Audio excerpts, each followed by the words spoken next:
The top 5 reasons why black men choose white women. Number 5. White women are easier to handle than black women.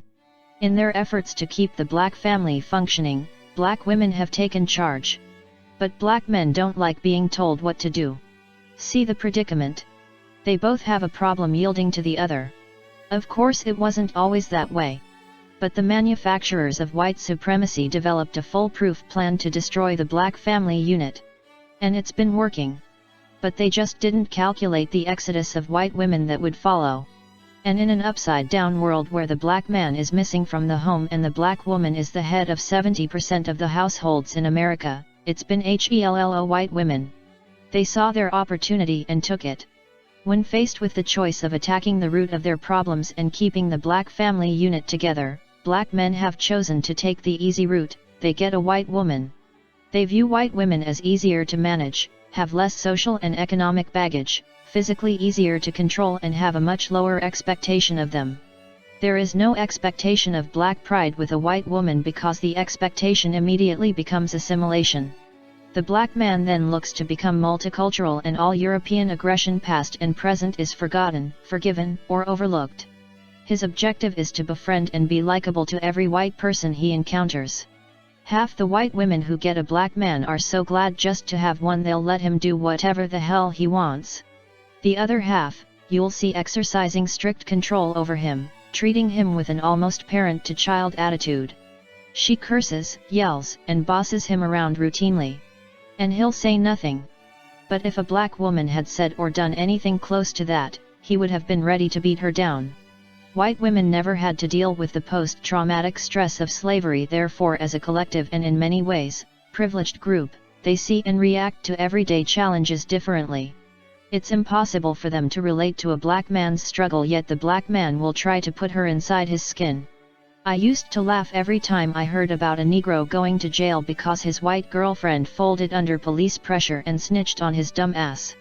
If you do a crime and your white girlfriend knows about it, you're going to jail, maybe not right away but you'll go.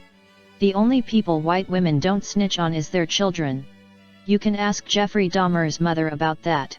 Number 4. Users. Remember when I said half the white women who get a black man will let them do whatever the hell he wants, with little if any consequences? Well, some trifling brothers will get with a white woman because she'll spend mad money on him. He'll use her in ways a black woman would never allow. She'll not only become his woman, but his benefactor. This type of Negro is not above taking advantage of a weak woman.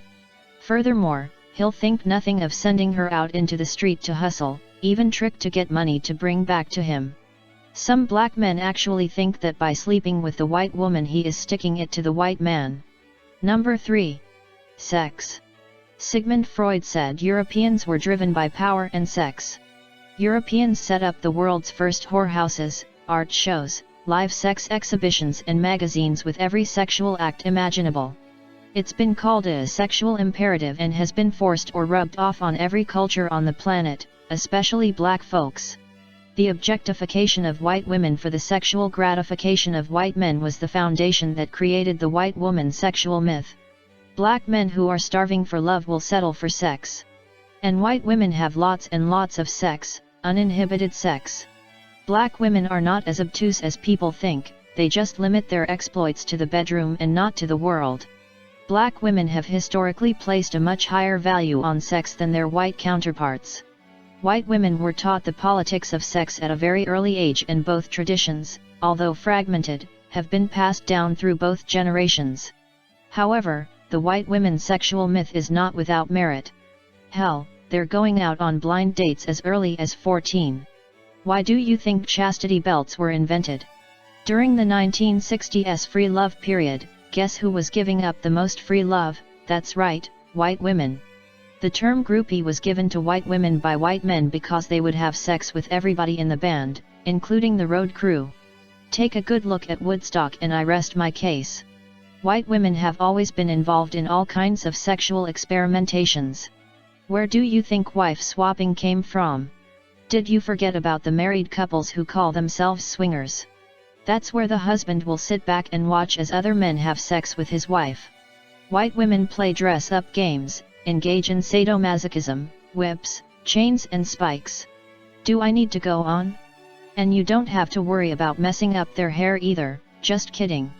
In a society built around sex, it's easy to understand the appeal. Go to any basketball or football game, college or pro, and count the number of half-naked white women waiting by the locker room for the black athletes to arrive. And guess what they're telling the black guys? I'll do anything you want. Those young boys don't stand a snowball's chance in hell. Number 2, media manipulation. Although times have changed, or so I've been told, the game remains the same. Television, movies, and magazines still paint the American white woman as the most coveted prize on earth. And we watch a lot of television, don't we? You'll be lucky to see black women on television at all these days. That's right, there are a lot of black actresses out of work. In the meantime, via the media, white women are viewed as upwardly mobile, multifaceted, multitasking women who always know what to do in any situation. Therefore, the consistent overt as well as subliminal message to the black male is get a white woman and your problems are solved and your life will get better. That's one hell of a message, isn't it? On the flip side of that coin, the black woman is portrayed as the strong, go-it-alone chick that doesn't need a man, just her kids and Jesus Christ. Or she's portrayed as the high-maintenance, bossy, gold digger who always needs to get her hair done.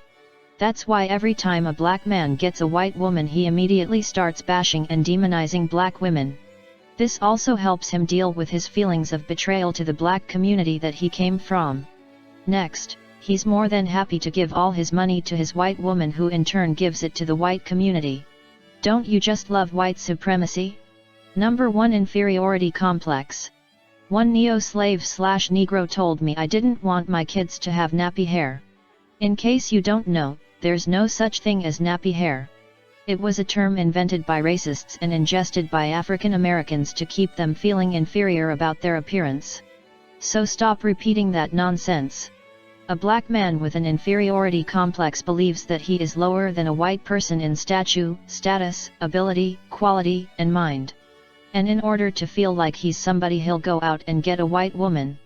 Some rich, famous, and powerful black men who have everything in the world will still feel empty inside without a white woman on his arm. Even the economically poor black man will go out and get the ugliest, trailer park trash white girl they can find just to be able to say, I got a white girl. They are more than happy to get the leftovers white men don't want. In the programmed mind of a black man with an inferiority complex, this is an essential element in gaining the white man's respect. In his subconscious, the inferior thinker, black man, wants the superior thinker, white man, to love him and no longer treat him like the other darkies, because now he's obtained what's been withheld and glorified in society, the white woman. He wants to be seen and accepted as mainstream, progressive, open-minded and appealing to the white power structure that controls his life, in hopes of catching a break. Often he uses his white wife as a key to get his black face into places he was previously not permitted to go. His open flaunting of the white woman shows white America he harbors no ill will for slavery, segregation, or its ripple effects. And no matter what argument, decision, or situation this type of black man gets into with his white woman, he compromises. That's due to his white is always right programming, i.e. inferiority complex. Also, consider how imperative it is for this type of black man to have children with his white woman. First, his biracial children will get better treatment within the white supremacy system as opposed to his having offspring by a black woman. Second, he believes his white wife's parents, relatives, friends, and family will now be forced to accept him as one of their own because the children's happiness and well-being becomes their primary concern. Your woman is an extension of you. She should represent you wherever she goes.